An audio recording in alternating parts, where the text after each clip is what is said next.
with our paper plant physiology. Now within plant physiology, up to yesterday's lecture, we have talked about the mechanism of opening and closing stomata. तुम्हाला जर syllabus आठवत असेल, कालचा जो घेतलेला point आठवत असेल, तर आपण काल mechanism of opening and closing of stomata discuss करत होतो, राईट. सो कालच्या लेक्चरला जे होते त्यांना समजलं असेल ना, आज परत आपण थोडक्यात रिवाइज करूया कालचा टॉपिक, म्हणजे तुम्हाला समजेल.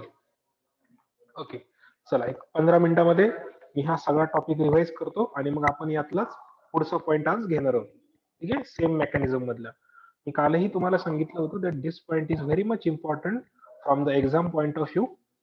थेरॉटिकल एक्झाम्स मध्ये याच्यावरती लॉंग आन्सर क्वेश्चन कंपल्सरी विचारला जातो. Okay, please remember this. First credit मध्ये लॉंग आन्सर क्वेश्चन ह्या टॉपिक वरती कंपल्सरी असतोच. सो या दृष्टीने तुम्ही ते बघा. Okay, so let's start with this. Now, just I'm going to tell you two things.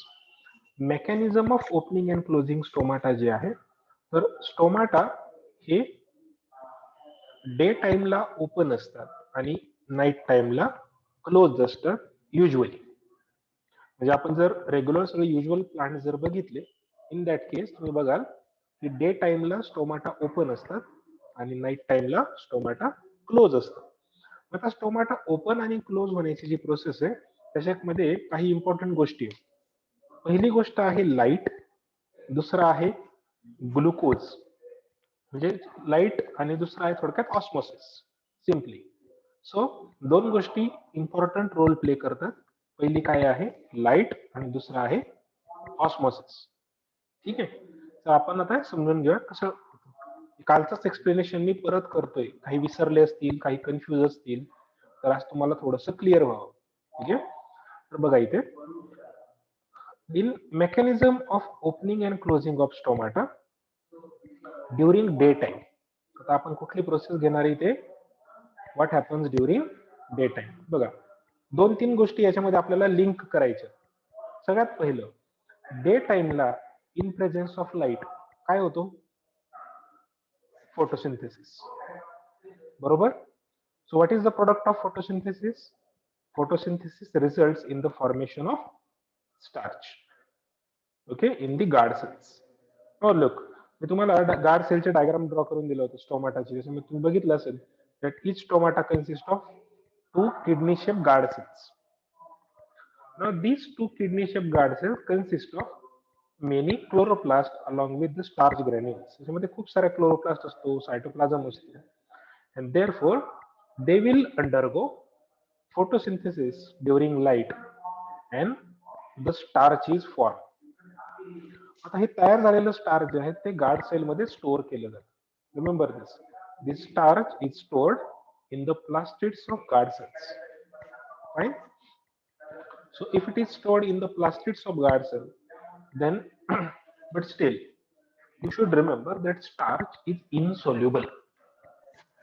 Okay, इथे तयार होणारे जे स्टार्च आहे ते इनसोल्युबल आहे. इनसोल्युबल म्हणजे काय, स्टार्च वॉटर मध्ये डिझॉल्व्ह होत नाही. आता बघा, डिझॉल्व्ह जर झालं नाही तर सोल्युशन तयार होणार नाही, आणि मग तिथे सोल्युशन नाही झालं तर ऑस्मोसिस होणार नाही. पण आपल्याला ऑस्मोसिस करायचं आहे तिथे, बरोबर. आणि ऑस्मोसिस करण्यासाठी या स्टार्चचं कन्व्हर्जन कशामध्ये झालं पाहिजे, कुठल्या कंपाऊंड मध्ये झालं पाहिजे स्टार्चचं कन्व्हर्जन, ग्लुकोज मध्ये झालं पाहिजे, बरोबर. म्हणजे बघा, पहिल्या 2च गोष्टी झाल्या. डे टाइमला लाईटच्या प्रेझेन्स मध्ये फोटोसिंथेसिस झालं गार्ड सेल्स मध्ये. फोटोसिंथेसिस मध्ये स्टार्च हे प्रोडक्ट तयार झालं. Third point, the starch is stored in the guard cells, but now there is a problem that the starch is insoluble in water. Therefore, to open the stomata, this starch should be converted into glucose. Okay, so is it clear to you? These points are clear to you? Yes or no?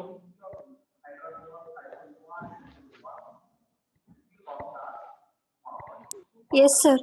Okay, fine. Next. Now look, आता आपल्याला स्टार्चचं conversion glucose मध्ये करायचंय. काय सांगतो, लक्षात आलं? Starch आपल्याकडे आहे आता गार्ड सेल मध्ये, आपल्याला तो स्टार्च ग्लुकोज मध्ये कन्वर्ट करायचा. So this is done by the change in the pH of the guard cell. हे कसं केलं जातं, प्लीज लुक. डे टाइमला फोटोसिंथेसिस होतो आणि respiration is continued 24 hours. Okay, respiration is going on 24 hours while the photosynthesis takes place only in daytime. Now during respiration there is a release of CO2, carbon dioxide is released in respiration, but this CO2 is used by photosynthesis. So you can say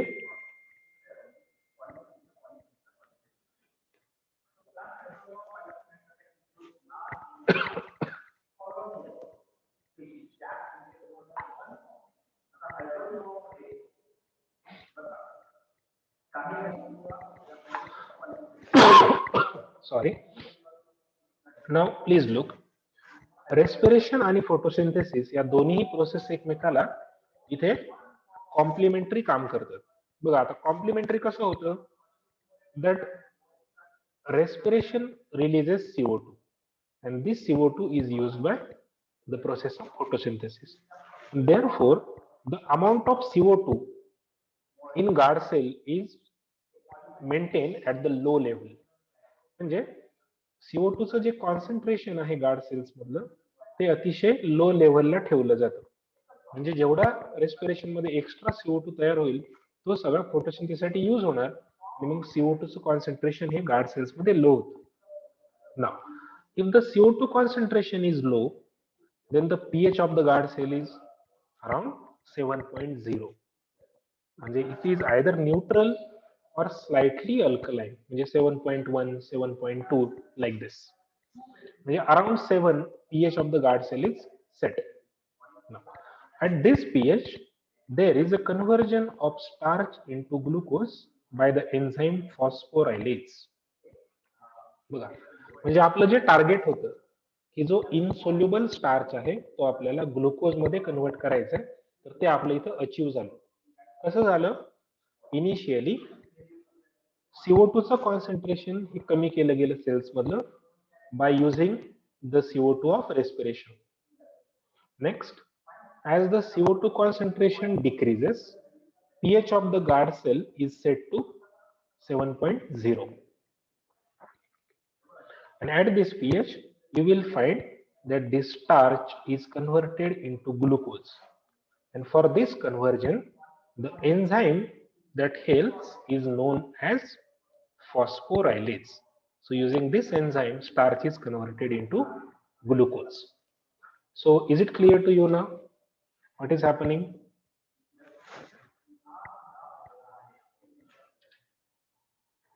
Everyone, please tell me. Yes, sir. Okay, good. Now the next point. Now as glucose is formed, okay, now you have the product glucose in the guard cells.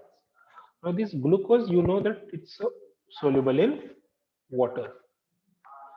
Now if it is soluble in water, it is going to form a solution, right?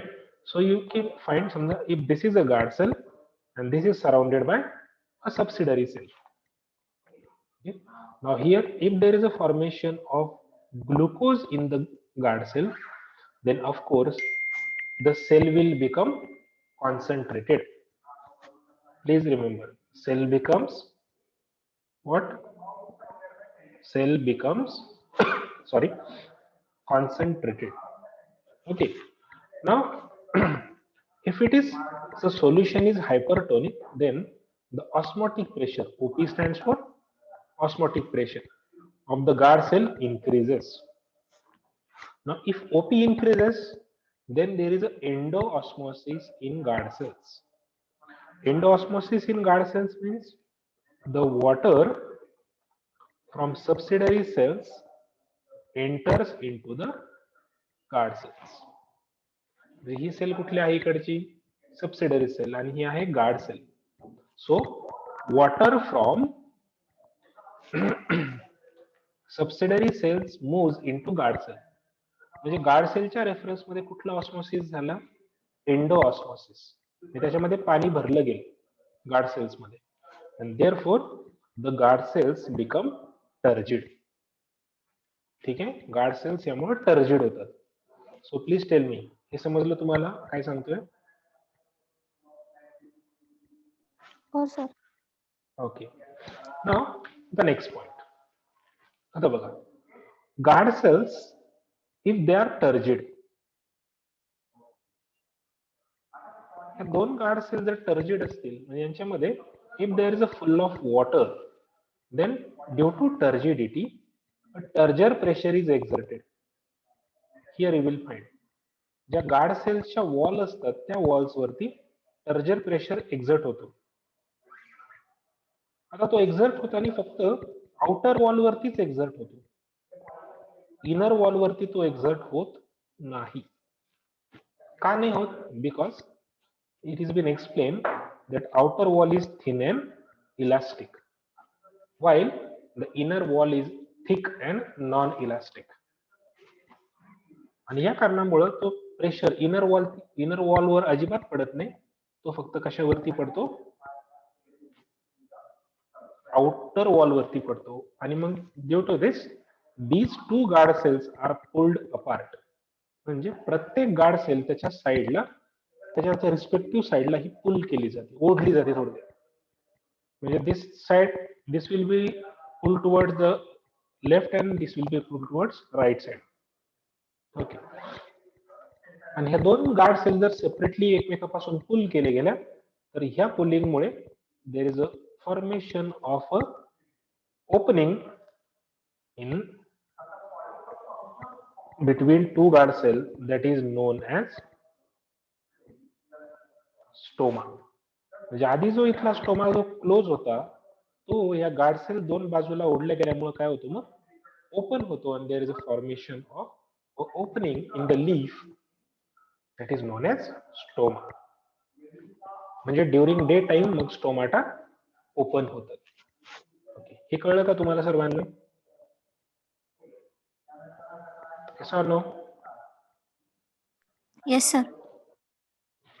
Okay, आता बघा, मग आता stomata open झाला एक particular, तर of course there will be the loss of water vapour into the atmosphere. बरोबर, water vapour जी आहे ती लॉस होईल फ्रॉम ऍटमॉस्फिअर. ना sorry,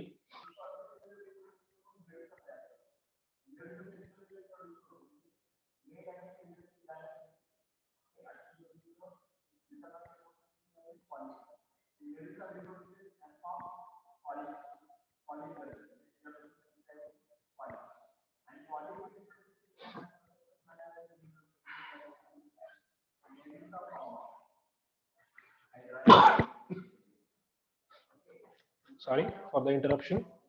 Now you will find therefore the transpiration will take place during daytime through this open stomata.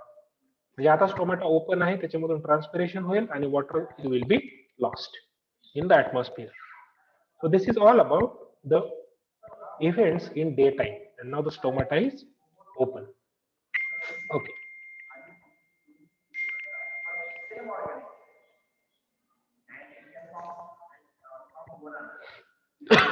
Sorry. Now what will happen during night time? That now we are going to discuss. आता stomata आपल्याला close करायचं. आता night टाइमला बघा काय event होतो. During night time in absence of light, of course photosynthesis do not take place, right? If photosynthesis do not take place, the CO2 concentration in guard cell increases. कारण की respiration मध्ये तयार झालेला CO2 हा आता photosynthesis साठी use होणार नाही, and therefore the concentration of the CO2 increases in the guard cell. And if the CO2 concentration increases, then the pH become acidic. Therefore, at this high concentration of CO2, the pH of the guard cell is 5.5 or acidic. And at this pH, the same enzyme will convert the glucose back to the starch. हे नीट समजून घ्या. इथे acidic pH झाला की तोच enzyme आहे फॉस्फोरायलेज, पण तो आता रिव्हर्ट ऍक्शन दाखवतो आणि glucose is converted back to starch once again due to the acidity by using enzyme phosphorylase. आता बघा, ग्लुकोजचं कन्व्हर्जन स्टार्च मध्ये झालं की तुम्हाला माहिती आहे स्टार्च परत एकदा काय आहे, insoluble in water. बरोबर. And if it is insoluble in water, again therefore osmotic pressure will decrease, and due to which now from this guard cell exoosmosis takes place. Exoosmosis means water will be given out from guard cells to the subsidiary cells. म्हणजे guard cells मध्ये असलेलं water हे subsidiary cells मध्ये बाहेर येते and therefore the guard cell become flaccid.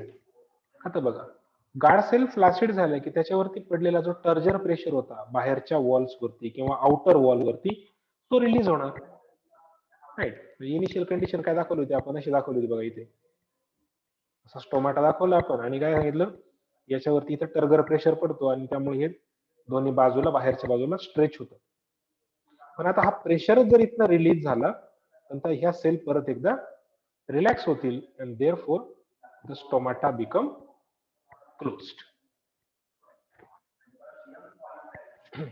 So what I am explaining, turgor pressure if it is released from the outer wall, the stoma become closed at the night time. बरोबर, म्हणजे night टाइमला stomata close होतो due to the loss of turgidity. Now, if the stomata is closed, water vapor is not lost. Right? There is no loss of water into atmosphere. Therefore, you can say that transpiration do not takes place during night time through the closed stomata. Stomata is closed, so there is no transpiration. Okay. So in this way, the stomata are closed. So now, everyone, please tell me, have you understood the opening and closing of stomata clearly?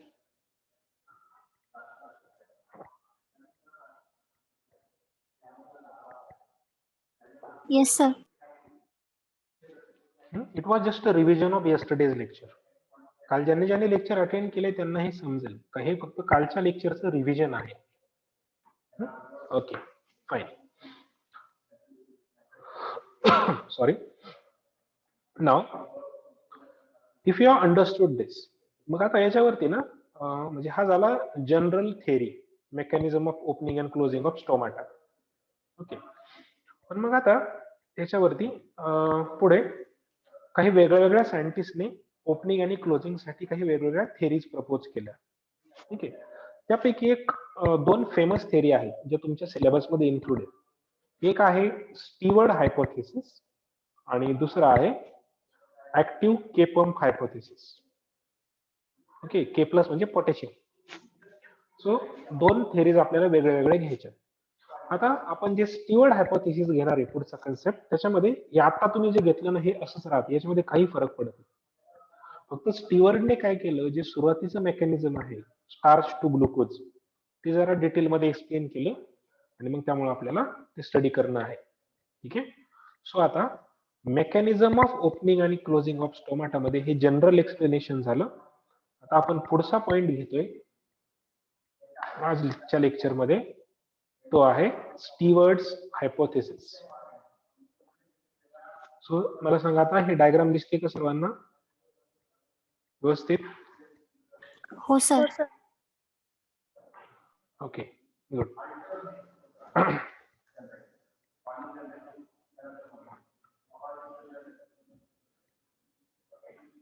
Now there is one important thing about Steward hypothesis.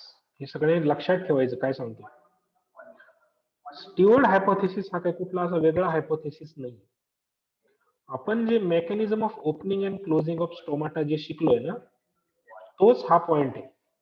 फक्त स्टीवर्डने काय केलं माहितीये का, त्याने आपण जे सांगितलं ना की स्टार्चचं कन्व्हर्जन ग्लुकोज मध्ये होतं आणि परत ग्लुकोजचं कन्व्हर्जन स्टार्च मध्ये होतं. ते कसं होतं त्याचं डिटेल मेकॅनिझम दिलं इन 1964. ओके, हे खूप आधीचे हायपोथेसिस आहे. म्हणून तो स्टीवर्ट हायपोथेसिस हा one of the important hypothesis आहे about the opening and closing of stomata. Okay, आता काय दिलंय बघा या हायपोथेसिस मध्ये. ओके, तर तुम्हाला इथे एक 2-3 ऍस्पेक्ट महत्वाचे स्टडी करायचे. Okay, fine. Sorry. Now if you talk about the Stewart hypothesis, तर आपण जो ओपनिंग आणि क्लोजिंग शिकलो तोच मेकॅनिझम इथे तसाच राहील. फक्त चेंजेस कुठे आहेत की स्टीवर्टच्या म्हणण्यानुसार स्टार्च टू ग्लुकोज कन्व्हर्जन जे होतं ते ह्या डायग्राम मध्ये एक्सप्लेनेशन केलेलं आहे. आता तुम्ही बहुतेक डायग्राम बघितले असेल सर्वांनी. तर बघा इथे रेड कलर मध्ये जे मी हायलाइट केलेत ना, हे सगळे प्रोडक्ट्स आहेत त्या पर्टिक्युलर रिएक्शन. इथे नंतर हे ग्रीन कलर मध्ये जे दिलेत हे सगळे एन्झाईम्स आहेत त्या डायग्राम मध्ये. ठीक आहे, आणि हे पिंक कलर मध्ये दिलेले थोडेसे त्याचे सबस्टिट्यूट आहेत किंवा त्या कंडिशन्स आहेत. ठीक आहे, तर बघा आता इनिशियली जेव्हा फोटोसिंथेसिस मध्ये काय तयार होतं आपण शिकलो होतो, there is a formation of starch. So, sorry.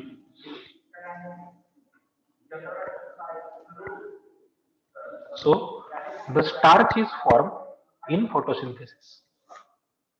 Now, this starch will be converted into glucose 1-phosphate. बघा आता इकडचा पाथवे आपण बघूया. पहिला आपल्याला स्टोमाटा ओपन कसा होतो ते बघायचंय. ठीक आहे, सो या साईडचा जो पाथवे तो आपण डिस्कस करणार आहे आता सगळं.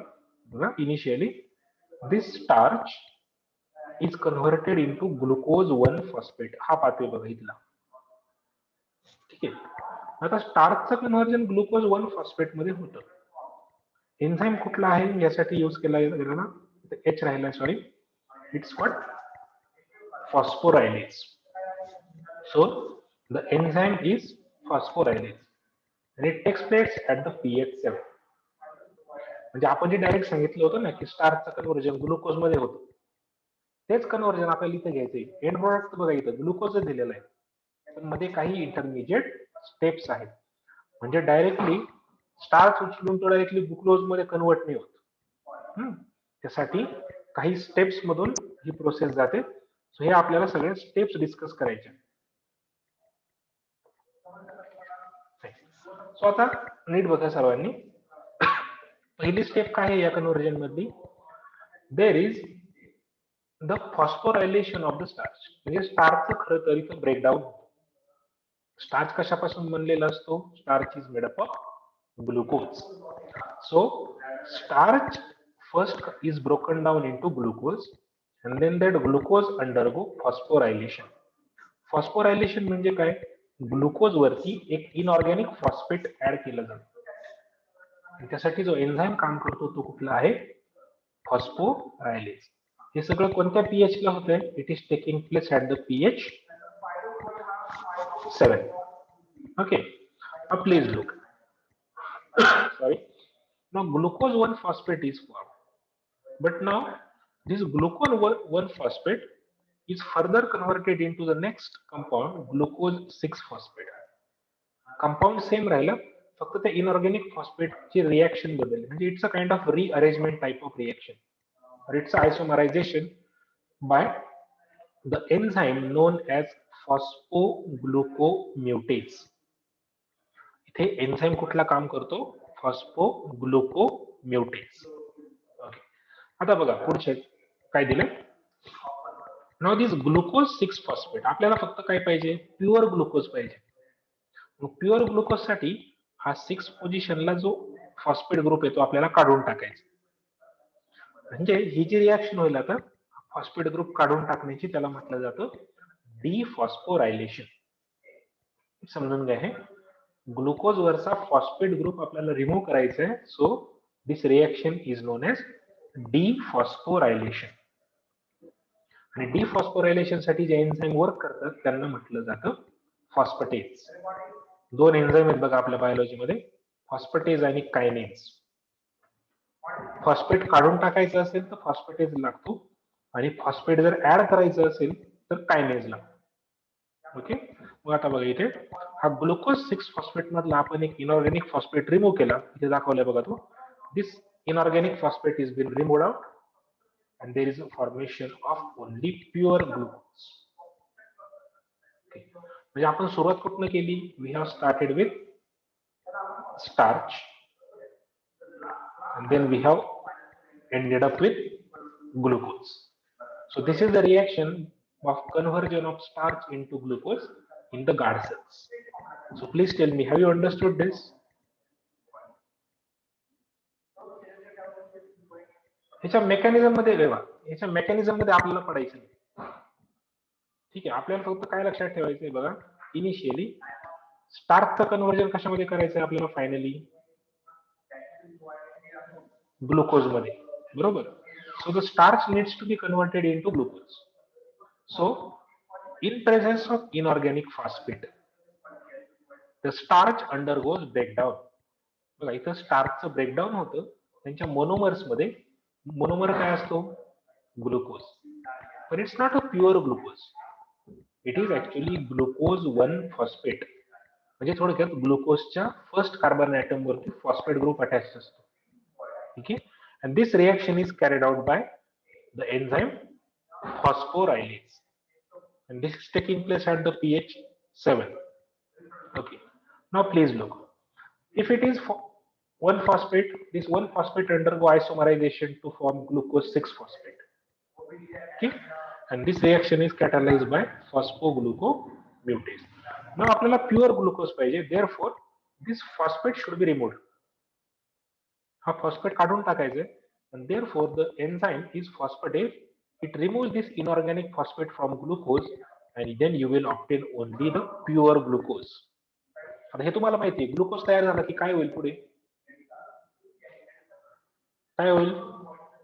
ऑस्मोटिक प्रेशर इन्क्रीज होतो, एंडोऑस्मोसिस होतो गार्ड सेल्स मध्ये, आणि टर्जिडिटी येऊन स्टोमॅटा ओपन होतो. कळलं काही सर्वांना? हा पाचवे कळला मला सांगा सर्वांनी पटकन. हो सर. तुम्हाला आता ग्लुकोज पासून पुढे काय होतं मी आधी एक्सप्लेन केले तुम्हाला सर्वांना. ग्लुकोज तयार झाला की ओपी वाढणार, टर्जिडिटी येणार, गार्ड सेल टर्जिड होणार आणि स्टोमॅटा ओपन. ओके, एक सर्वांना रिमाइंड करायचंय. चला तुमची अटेंडन्स नोट डाऊन करा पटकन. चला सर्वांनी चॅट बॉक्स मध्ये तुमची सर्वांची अटेंडन्स द्या मला पटपट. चला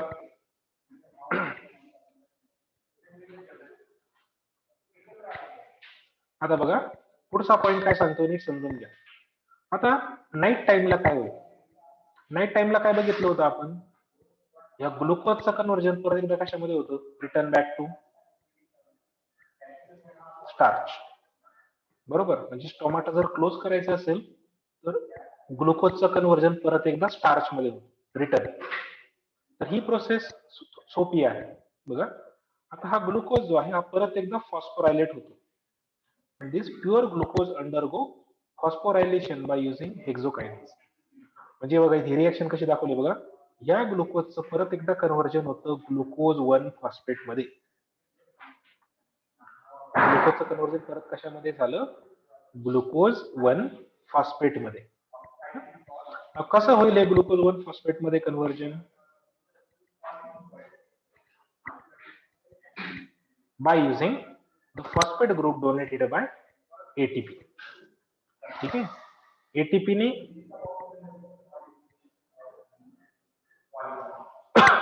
फॉस्फेट ग्रुप डोनेट केल्यानंतर इथं ग्लुकोज 1 फॉस्फेट तयार होतो. अँड एक सर्वांना रिमाइंड करायचंय, लेक्चर जर मध्येच कट झालं तर सर्वांनी परत स्वतःहून रिजॉईन करा. एक 5 मिनिटाचं एक्सप्लेनेशन राहिलंय फक्त, त्यासाठी सर्वांनी रिजॉईन करा लेक्चर जर मध्येच थांबलं तर. ठीक आहे, लेक्चर मध्येच बहुतेक थांबेल, आता वेळ संपत आली आहे. सर्वांनी रिजॉईन करा. कोणाची प्रेझेंट राहिली असेल तर लावा बरं पटकन. चला